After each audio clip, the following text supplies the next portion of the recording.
Chhabra electronic, Mansingh मिल और केवल राम चौराहा दोनों पर शोरूम मौजूद है।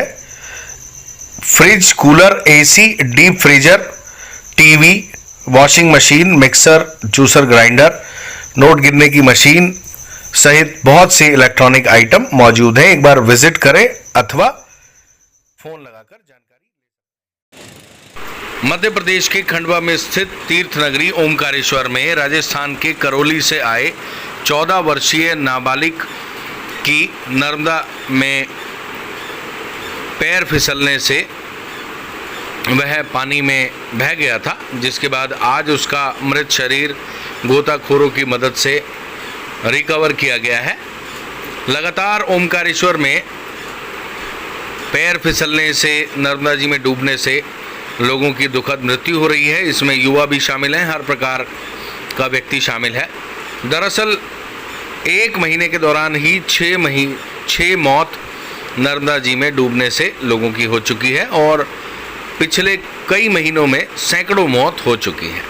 उसके बावजूद भी प्रशासन इस और कोई ध्यान नहीं देता। इसका कारण है कि घाटों की प्रॉपर व्यवस्था नहीं है, घाटों पर काई हैं और जिस जगह घाट बने हुए हैं कई बार पानी कम रहने की वजह से लोग स्नान करने के लिए ऐसी जगह पर जाते हैं जहां पर इस तरह के खतरे बढ़ जाते हैं।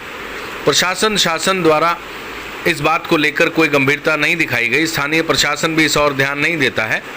किसी की जान की कीमत होती है, किसी के जान जाने पर पूरा परिवार डिस्टर्ब होता है। शासन प्रशासन को इस और ध्यान देना चाहिए। अगर आप देश के दूसरे हिस्सों में जाएंगे, इस तरह की जो जोग्राफिकल सिचुएशन वाली जगह है, अगर बात हरिद्वार की करें तो हरिद्वार में नर्मदा जी के बहाव से ज़्यादा बहाव गंगा जी का है, लेकिन वहाँ पर घाट की व्यवस्था इतनी अच्छी है कि हजारों हजार लोग प्रतिदिन वहाँ पर स्नान करते हैं। उसके बावजूद भी कोई कैजुअलिटी नहीं होती क्योंकि वहाँ पर व्यवस्थाएं अच्छी हैं। लेकिन दुर्भाग्य ये है कि ओमकारेश्वर 12 ज्योतिर्लिंग में से एक ज्योतिर्लिंग वाली तीर्थ नगरी है, जहाँ पर लाखों श्रद्धालु प्रत्येक वर्ष आते हैं। उसके बावजूद भी यहाँ पर शासन ध्यान नहीं देता। यहाँ पर ध्यान देने की आवश्यकता है। लगातार इस संबंध में मीडिया हो या बहुत सारे जनप्रतिनिधि हों, स्थानीय लोग हों, श्रद्धालु हों, सभी अपनी अपनी बात कह चुके हैं, परंतु लगता है कि किसी की मौत से किसी को कोई फ़र्क नहीं पड़ता। लोग मरते रहेंगे, लेकिन शासन प्रशासन को इससे फ़र्क नहीं पड़ता। जब किसी एक बड़े व्यक्ति की मौत होती है तो उस पर इतना तमाशा किया जाता है, दुनिया भर की सिंपैथी दिखाई जाती है, लोग दुख व्यक्त करते हैं। लेकिन एक गरीब आदमी, मध्यम वर्गीय परिवार के व्यक्ति की मौत से ना शासन को फ़र्क पड़ता है ना प्रशासन को फ़र्क पड़ता है। जब कोई प्रशासन का व्यक्ति जाता है तो उस पर पूरा प्रशासन उसको सपोर्ट करता है, उसकी मदद करता है, लेकिन गरीब आदमी, मध्यम वर्गीय परिवार के व्यक्ति की मौत होने पर शासन प्रशासन को कोई फ़र्क नहीं पड़ता। ऐसा इस तरह की घटनाओं को देखकर ज़रूर लगता है। शासन प्रशासन को इस और ध्यान देना चाहिए, नहीं तो इसमें कोई शक नहीं, परिवार की हाय शासन प्रशासन को। एखादी दीवाल से इधर बाया करो फिर आदमी करो, और इधर होने के लिए जाए तो खोल नाला डूब भी सकता है, कोई डूब भी सकता है ना, कोई डूब भी सकता है, किसको पौना है कोई नहीं है। उसके बराबर ज़रा सा व्यवस्था करना चाहिए, नदी में व्यवस्था करना चाहिए।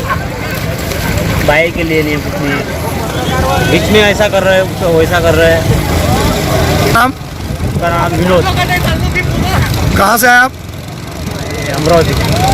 आपका गाँव कौन सा है? हम मोर्शी से आए। व्यवस्था नहीं है और कपड़े बदलने के लिए तो कुछ भी नहीं है यहाँ पर। थोड़ी व्यवस्था तो होनी चाहिए ताकि हम कपड़े बदल सकें। यहाँ पहली बार आए, लेकिन यहाँ पे देखा तो कुछ भी नहीं मिला। नाम है? प्रकाश पाटीदार। कहाँ से आए आप?